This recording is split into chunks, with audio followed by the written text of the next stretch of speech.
নমস্কাৰ দৰ্শকসকল, নতুনকৈ চাইছে যদি চেনেলটো সহায় কৰিব। 1 নম্বৰটো খবৰ, উমৰাংচুৰত ডাঙৰ ঘটনা। কয়লা খনিত 300 ফুট তলত 15জনকৈ শ্ৰমিক আবদ্ধ হৈ আছে। তাৰে 3জনৰ মৃত্যু। আজি ৰাতিপুৱাৰ পৰা NDRF আৰু SDRF বাহিনীয়ে উদ্ধাৰ অভিযান চলাই আছে। 2 নম্বৰটো খবৰ, লাখ লাখ লোকৰ বাবে ডাঙৰ খবৰ। PM কিষাণৰ টকা অহা ফেব্ৰুৱাৰী মাহতে 19 নম্বৰ কিস্তি টকা সোমাব কৃষকসকলৰ বেংক একাউণ্টত। 3 নম্বৰটো খবৰ, ভোগালী বিহু আগত 10 জানুৱাৰী তাৰিখে অৰুণোদয় আঁচনি টকা সোমাব লাখ লাখ মহিলা বেংক একাউণ্টত।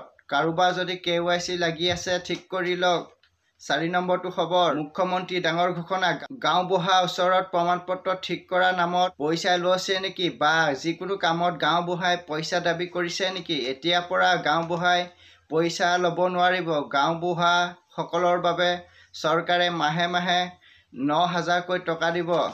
5 নম্বৰটো খবৰ, গুৱাহাটী মহানগৰীত পানীৰ যোগান বন্ধৰ বাবে পানীৰ অভাৱত ভুগিছে জু ৰোড, তিনিআলি, উজান বজাৰ, শিলপুখুৰী, চানমাৰী, হেদায়তপুৰ আৰু খাৰঘুলি ৰাইজ। 6 নম্বৰটো খবৰ, গুৱাহাটীত গ্ৰন্থমেলাত মুছলমান ধৰ্মৰ কোৰাণ শ্বৰীফ বিক্ৰী হৈছে আৰু হিন্দু ধৰ্মৰ মানুহেও কোৰাণ শ্বৰীফ কিনিছে। 7 নম্বৰটো খবৰ, অসম নিৰ্বাচনী আয়োগে জাৰি কৰিলে প্ৰাৰ্থীৰ বাবে কেইবাটাও নিৰ্দেশনা। প্ৰাৰ্থীবোৰে ধৰ্মৰ নামত কাকো আঘাত পোৱা ভাষণ দিব নোৱাৰিব আৰু প্ৰাৰ্থীবোৰে ভাষা জাতিক লৈ বিতৰ্ক মন্তব্য দিব নোৱাৰিব। প্ৰাৰ্থীবোৰে ভোটাৰক ঘোচ দিব নোৱাৰিব আৰু ভোটাৰক কিবা যদি ভাবুকি দিয়ে সেই প্ৰাৰ্থী আৰু পাৰ্টিৰ বিৰুদ্ধে চৰকাৰে কঠোৰতকৈ কঠোৰ ব্যৱস্থা ল'ব। 8 নম্বৰটো খবৰ, আকৌ আহিব নেকি অনাকাংক্ষিত পৰিৱেশ? কৰোনাৰ পিছত এইবাৰ HMPV।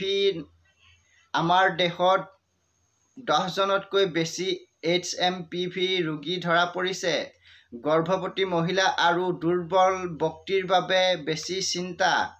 কাহ আৰু জ্বৰ হ'লেই সহজেই HMPV আক্ৰমণ কৰিব পাৰে। 9 নম্বৰটো খবৰ, জখলাবন্ধাৰ ব্ৰহ্মপুত্ৰ বালি চাপৰিত কৃষি বিপ্লৱ আৰম্ভ।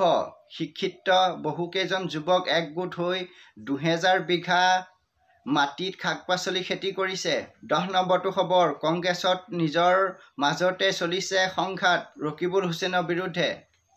11 নম্বৰটো খবৰ, তেজপুৰৰ মঞ্চত জুবিন গাৰ্গে কৈছে, অসমীয়া ল'ৰাবোৰে কিয় চিঞৰে বাৰু? মানে অসমীয়া ল'ৰা বাঘৰ দৰে, যিবোৰে নাজানে সেইকেইটা শাক-পাচলি